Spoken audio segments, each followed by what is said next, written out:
عشان احط هدف قدامي واوصل له قدامي طريقين. الطريق الاول ان انا امشي خطوة خطوتين، واول ما يقابلني مطب الف وارجع ويأس، وده هيخليني مش هعمل اي حاجة.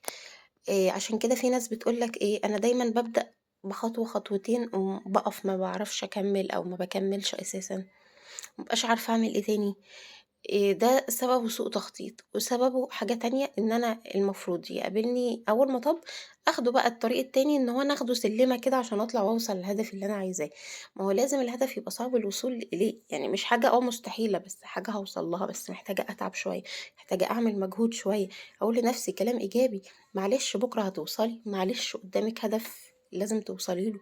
زي مثلًا عاملة دايت أو باتّبع نظام صحي، في الأول هاقول إيه ده، لأ أكل الدايت وِحِش والأكل الصحّي طعمه مش حلو، أنا نِفْسي في حلويات، نِفْسي في مكرونة بشاميل.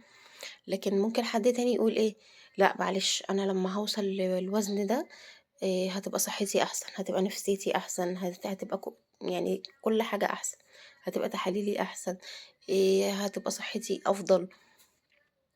أحُط قدّامي هدف وأفضل وراه لحد ما أوصل له.